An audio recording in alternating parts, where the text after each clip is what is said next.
Hey everyone, welcome to the I303 podcast with your host David Prieto. Here I share my ingenious insights and oddball opinions from the perspective of an IO. Today's episode is titled Chip with the Dip. Now that can mean a couple of different things for individuals from a couple of different perspectives. But before I get into that, I do want to share a little bit more in terms of what took me a little while to upload this next episode. So I did have some delays. I was doing a lot of traveling. I had an opportunity to go down to Southern California for a week. It was a work thing, so I was down there for a week. Had a chance to tour a couple of breweries in the El Segundo area. It was pretty good. For those of you that know me, I am a beer fan. I tend to lean more towards the darker ales, whether it's reds, browns, stouts, porters. For me, I am a fan of those darker ales, and I had a chance to tour a couple of breweries and test them out. So El Segundo has some good breweries down there. I also had a chance to go to South Texas. Again, another thing for work. And while I was out there, I also had a chance to try some of the food. So there's a little bit of a back and forth in terms of Mexican food between Mexican food in Texas versus Mexican food in California. So I know Texas has something called Tex-Mex, and I was in a city in southern Texas, and I decided to go and eat some tacos at a local restaurant. The side of the building said this is a place where they sell Tex-Mex tacos, and I decided to give it a shot. Wanted to see how different it really is from California Mexican food. And so for me, to be honest, I really didn't taste the difference at all. I know some people are not gonna like that. Not gonna like that, I'm not standing up for California or not liking the fact that, hey, Tex-Mex changed my life. But I did want to share that the differences for me, pretty negligible. I couldn't tell any real differences between any of the food. And so I'm definitely open for recommendations either in California or in Texas, so that way I can try some food and really identify what are the differences between Mexican food in California versus Mexican food in Texas.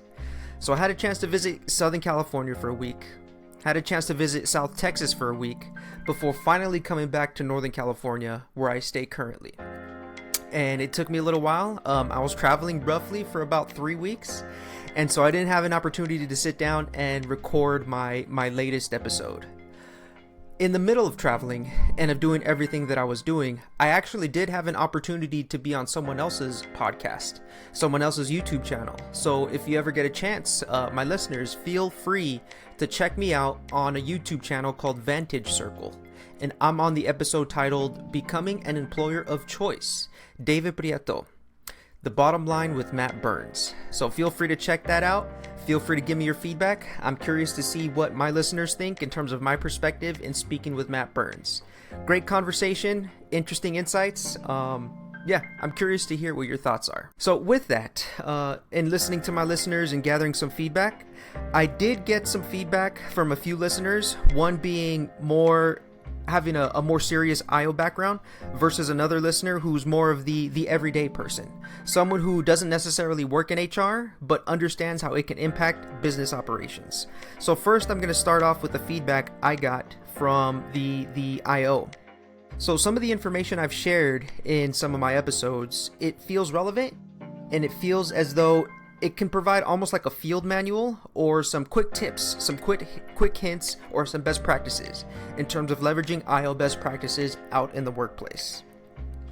On the flip side, when receiving feedback from an everyday person, they essentially shared that I don't go into too much detail and I don't provide enough insight, enough rationale, enough background into some of the terms that I do share. And so that gave me an opportunity to take a step back and really think about, what am I trying to do with this channel? What am I trying to share with my listeners? And who am I really trying to target? So from a business perspective, that's almost business 101. Who is your target audience? Who is your target demographic? Who is your target customer? And receiving that, two different kinds of feedback, one from an IO, one from a non-IO, really got me to thinking, who is this channel really for? And that got me to thinking. And so I think I'm going to move forward from the perspective of providing, just like my I303 channel states, interesting insights and oddball opinions from the perspective of an IO. So rather than getting into the nitty-gritty, into the background, history, and science behind I/O, it's providing a perspective on how I/Os view different phenomena that's happening in pop culture.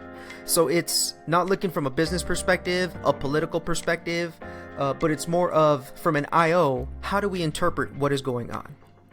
And I think that's the direction I'm going to lean towards moving forward. Of course, I'm always open to feedback, and I'm always open to hearing what my listeners want me to share more about. So if my listeners are predominantly hardcore IOs and they want me to get down into the nitty-gritty in terms of how do we engage in IO best practices in the workplace, how can I provide them, do X, Y, and Z? That way your change management project, your hiring initiative, your assessment that you're developing is going to land on its feet. I'm happy to go down that route. I do have quite a bit of experience working in both the public sector, the private sector, organizations big and small in a variety of different industries. So I've had an opportunity to get pushback on different initiatives I've rolled out. I've had an opportunity to navigate really complex and really politically strained scenarios. So I'm definitely open to sharing my insights, sharing my recommendations in terms of what IOs can do to make sure their work is more impactful and it flows a little bit easier. On the flip side, I am more than happy to share my perspective from an IO in terms of what is happening in pop culture. What I need from you, listener, is feedback and insights in terms of what do you want to hear more of? Do you want to get down deep into the IOs, or do you want me to give my perspective on what's happening in pop culture?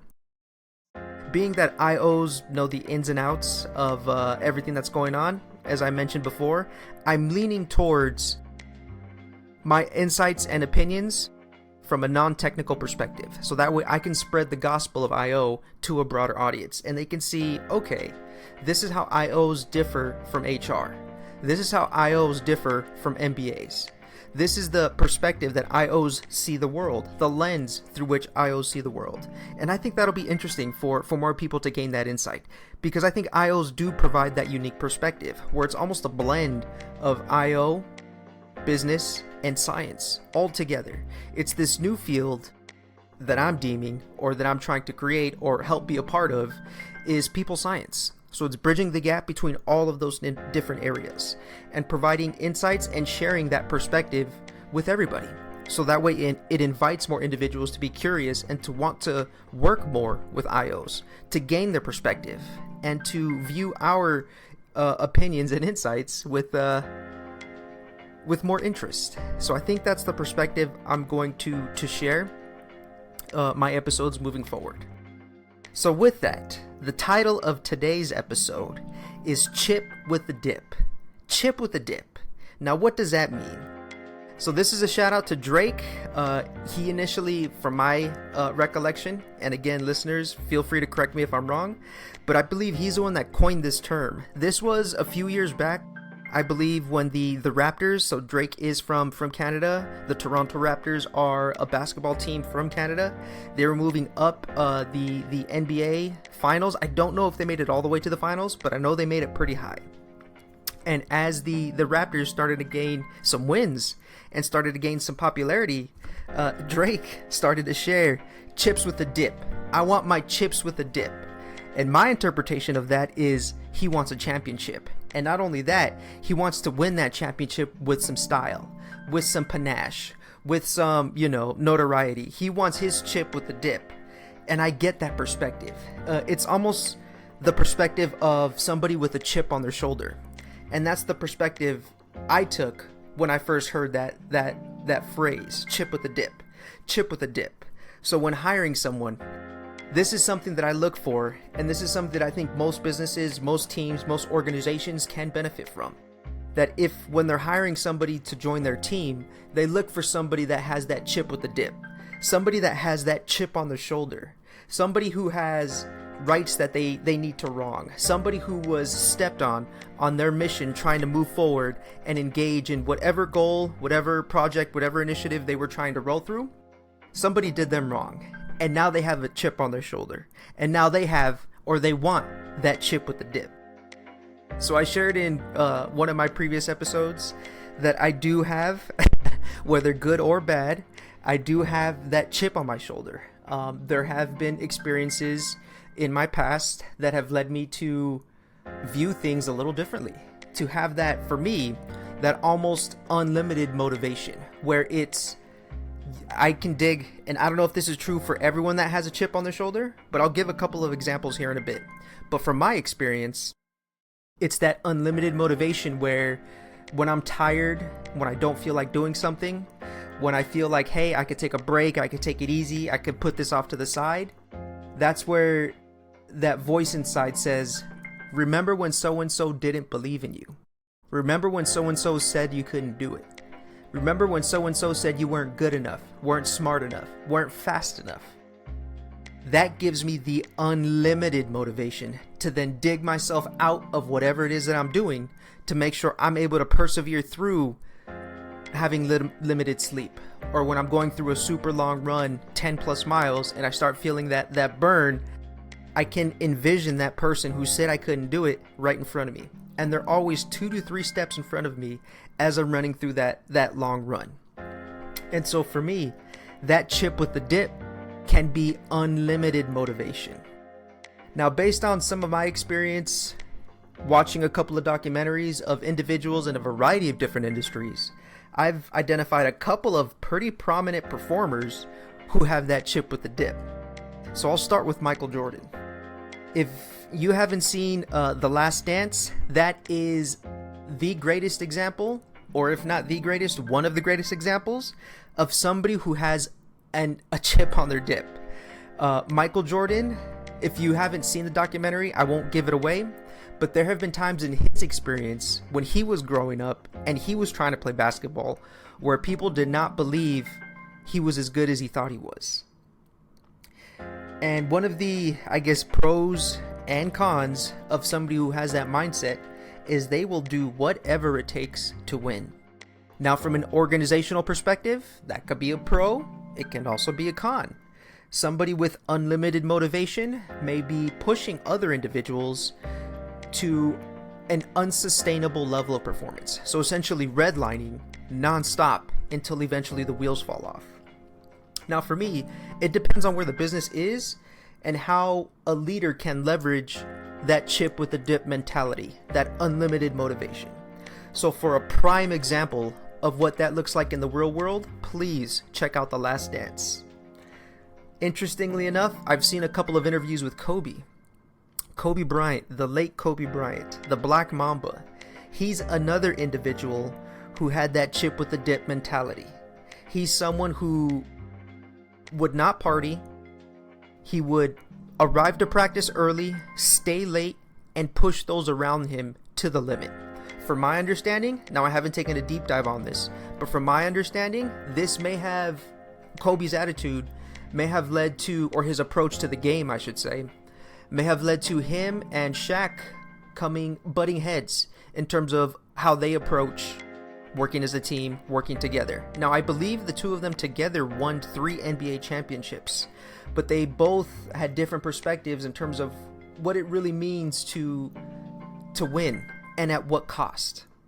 Now, I don't know for sure. I haven't taken as deep a dive into that relationship, but on the couple of interviews I have seen with Kobe alone, he is someone who has that chip with the dip mentality. He believes, he's going to do the best that he can to make sure he wins. He's going to let people remember, you didn't believe in me. You didn't think I could do this. You didn't think I could be the one to make championships happen. And he remembered that. He took down names and he made it happen. I think post interview, I believe after he won his 6th one, I believe a reporter asked him, what are your thoughts? What are your feelings? What do you want to share with us right now? And I believe Kobe said, now I have one more championship than Shaq. That alone let me know he had been waiting for that moment and for that opportunity. He had that chip with the dip, that chip on his shoulder that he's going to let Shaq know no matter what happens now, he will forever have one more championship than he does. Now, if that's not a chip with the dip mentality, I don't know what is. So for me, that's another individual who emulates and who really can leverage all the benefits of coming with that chip with the dip approach. Now shifting over to business, Warren Buffett.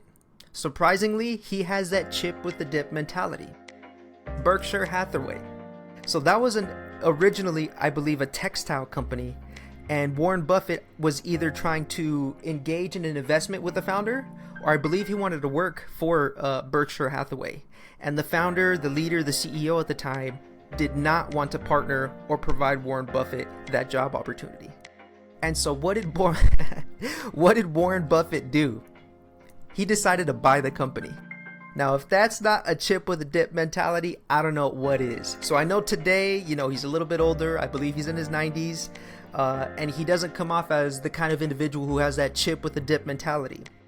But if he's going to be turned down by a company, and he's going to save and wait and eventually buy that company because you did not want to work with him or you did not want to hire him, that is a chip with a dip mentality. And that is someone who's willing to put in the work, willing to put in the time to make sure he knows that he does whatever it takes to win. And he takes names down, just like Kobe did, just like Michael Jordan did.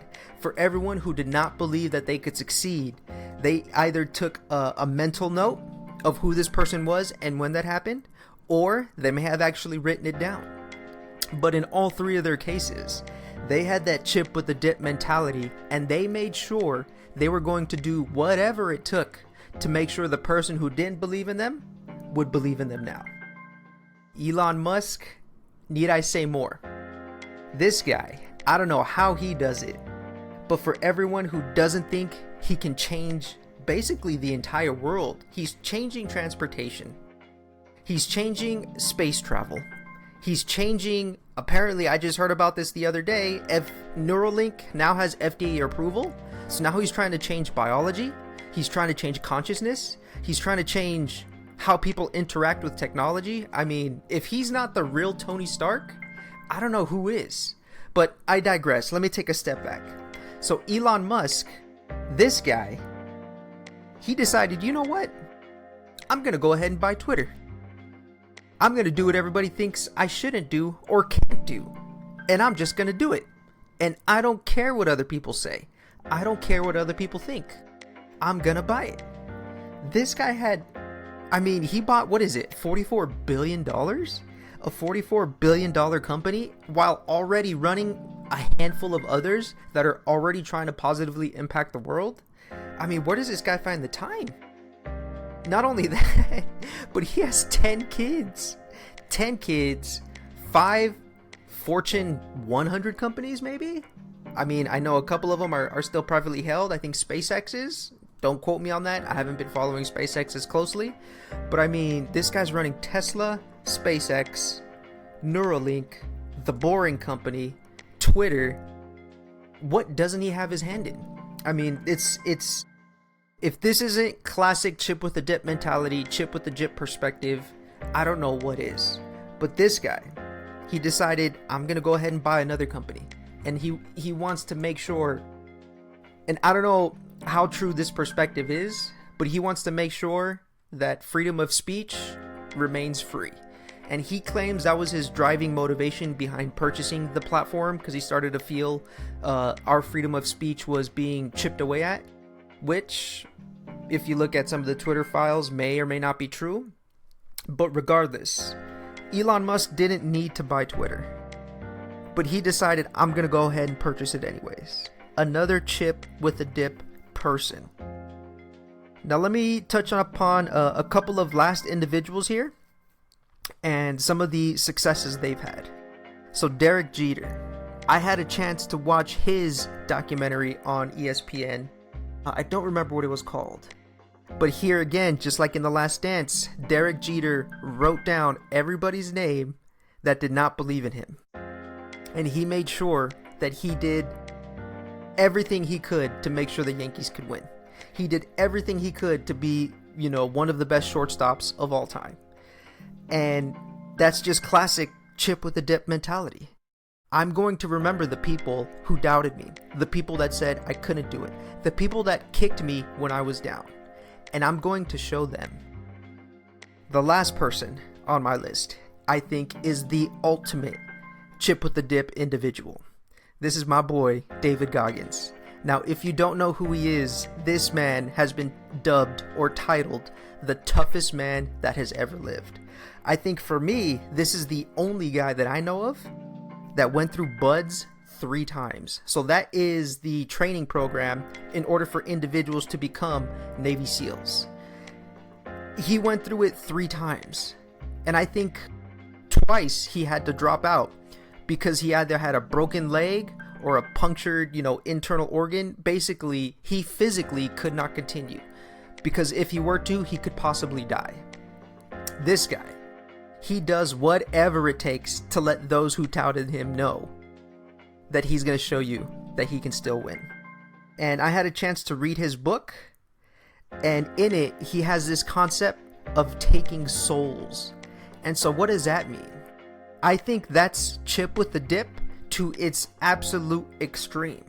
It's where somebody who's rooting against you, who does not want you to succeed, who does not want you to triumph, being able to absorb all of that negativity, all of that pushback, all of that, that you will never be able to make it mentality. Being able to absorb all of that, internalize it, and still triumph and continue on. He calls that taking souls, because these individuals have spit so much vitriol, so much venom, so much negativity, and as an individual you were able to absorb it, able to take it in, and able to triumph despite having all that negativity, all that pushback, all that, venom, for lack of a better term, and still able to triumph. And so for me, that chip with the dip can be absolutely critical to any organization that's trying to succeed. For me, this is what startups are truly made of. These are the underdogs who others think they can't make it.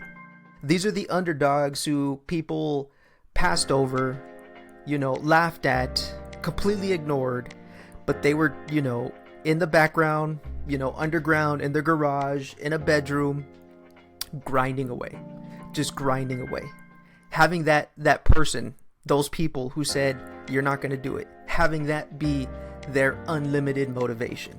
Now for me, chip with the dip mentality, those who have it in organizations who embed that within their hiring process, I have a feeling they're going to outperform those who don't look for those type of individuals. Now, will this work in every organization? It may or may not. I believe it depends on where the organization is in terms of their trajectory and where they want to go. So I think chip with the dip mentality can help an organization grow or pivot if it needs to engage in a new market or target a new demographic. So individuals with a chip with the dip mentality, chip with the dip approach, they can be the ones that just grind away, and they will succeed basically to make sure other people, they can rub it in other people's faces. Now, if an organization is, if they're more of a nonprofit, or if they're more of an organization where competition isn't as fierce, or they aren't as interested in succeeding or being number one, maybe these kind of people are not right. They're not going to be a good fit. They're not going to be a culture fit, and they will either burn everyone around them out, or they will recognize quickly that the individuals that are a part of this organization do not jive with my approach to work. So although hiring somebody with a chip with the dip mentality and their ability to have unlimited motivation can be beneficial, I think it needs to be harnessed and leveraged by the organization, the right organization, at the right time. So for individuals that have that chip with the dip mentality, they don't need motivation. They don't need you checking in on them. They don't need you to tell them, you're doing a great job, keep it up. They know what their target is, and they know what they're trying to accomplish. Now, for everyone else, there are several motivational theories that leaders can use in making sure their employees are fully engaged and fully motivated in the workplace. So if we don't hire those chip with the dip individuals, there are a couple of different motivational theories that leaders can use, managers can use, to make sure their employees are engaged and doing the work they're supposed to be doing in the workplace. So one of my favorite ones is the theory X and theory Y theory of motivation. So this was made popular by McGregor, I believe in the 1960s. And essentially we can think of this as the carrots and sticks theory of motivation. So theory X is more of the sticks approach, where theory X postulates that individual employees are inherently lazy. They don't want to do anything. They don't want to put in that extra effort. They essentially will do the bare minimum. And so what theory X does is it tries to motivate employees through that sticks approach, whether it's through punishment, through strict rules, through, authoritarian management styles. It's essentially trying to force individuals to try to do some work. Now, this may work. And I think, where this typically tends to work most effectively is in situations where people have inherently limited reason to be motivated. Now, I don't want to take, any negative shots at our armed forces, but in the military, I mean, drill sergeants are pretty, they're not the friendliest. And so they tend to lean towards that sticks, that theory X approach to employee motivation. Now, on the flip side of that, there is theory Y. And what theory Y postulates is that individuals are inherently motivated. And the problem, or the approach managers can use, is to remove barriers of that motivation. Let me use an analogy or an example to help clarify what theory Y, or the carrots approach to motivation is. So as children, we were inherently motivated to explore the world around us. Nobody had to tell us, nobody had to threaten us, nobody had to, push us in a direction to be curious about the world. We were just naturally curious. And I think as we have grown as individuals and as adults, that curiosity has been, for lack of a better term, beaten out of us. And theory Y, what that tries to do is to remove the barriers to allow that natural curiosity to come to life once again. So from a leader perspective, rather than trying to punish employees into coercing them and making sure they're engaging in appropriate behaviors, theory Y is removing barriers, removing conflicts, removing anything that would inhibit somebody's natural curiosity to come to life and to let them do whatever they want to engage in. And so for me, this is a popular motivational theory that leaders can utilize in making sure their employees feel engaged and empowered in the workplace. It's removing those barriers, the theory Y, the carrots approach, to really encourage and enable employees' natural curiosity, natural need to want to accomplish things to come to life. Just removing those barriers allows them to do so. Now, the next major theory that comes from IO is Vroom's VIE model. Now, this one is a little bit more complicated, but essentially it postulates there are 3 key factors that can motivate an employee to engage in work or to engage in an activity in the workplace. So Vroom's VIE model. So we'll start with V. What does the V stand for?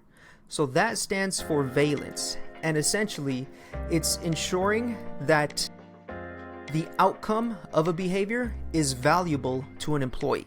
Making sure that, the reward that employees are going to receive for engaging in a type of behavior is exciting. It's something they're interested in. It's something they look forward to. It's something that is truly motivational. That's what the V stands for. Now let's transition over to I, instrumentality. So this is essentially the idea that, okay, I value this particular reward. Instrumentality, or I, is if I engage in this behavior, it will lead to that reward. So it's ensuring that this behavior will eventually lead to the reward that employees, or in this case, a particular employee, values. So we have the V, we have the I. I value the particular reward, and if I engage in this behavior, it will lead to that particular reward. Lastly, the E stands for I have the ability that I believe I can achieve this desired level of performance and therefore can expect the behavior. So, in a nutshell, the VIE model. V, valence, I value this particular reward. I, instrumentality, if I engage in this particular behavior, I should expect to receive that reward. And E, expectancy, I have the ability to be able to achieve this particular level of performance to then achieve that particular reward. So a manager, a supervisor, an organization can be at fault at any one of these levels. As an example, let's say I'm trying to provide a reward to motivate or engage my employees. If they don't value it, or if they don't see the valence behind that particular reward, that's not really going to be motivating. Now, when we look at instrumentality, so if this particular behavior will lead to this particular reward, if employees start to see that's actually not true, that engaging in this performance actually rewards something else, individuals are not going to be motivated to try to engage in that behavior. Lastly is expectancy. That how likely is it for me as an employee to be able to achieve that particular level of behavior, to be able to receive that particular reward? If, they're expecting astronaut levels of performance, and for me as an employee, I know I don't have astronaut type of skills, that's not going to be very motivating. So from a manager, supervisor, or organizational perspective, they need to make sure that employees value a particular reward, that they see that a particular behavior will lead to that particular reward, and that employees have the skill set or the ability to achieve that particular behavior and then accept that level of reward that they value. If any one of those are not in alignment, that can lead to demotivation, confusion, potentially anxiety, depression, or employees engaging in counterproductive work behaviors. So essentially behaviors that are counterproductive to organizational performance, team performance, or individual performance. So for me, these two theories of motivation are two that I really like: the theory X and theory Y, and Vroom's VIE model: valence, instrumentality, and expectancy. Now, in an ideal world, organizations, managers, supervisors, teammates, they'd be able to hire employees who are already have that chip with the dip mentality, that they are go-getters, they're able to do or want to do whatever it takes to win. Now, not everyone's going to have that mindset, so I wanted to be able to ensure listeners had a couple of other options when it comes to motivating or engaging other employees. That, as the saying goes, they had another arrow in their quiver that they can utilize in motivating employees.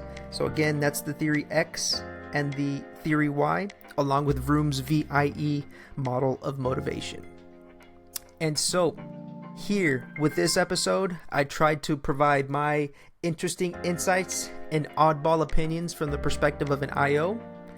And I am definitely interested, again, as I touched upon, hearing my listeners' feedback and hearing their thoughts on what I have to share. What do you want me to talk about? What do you want to hear more about? What should I be sharing?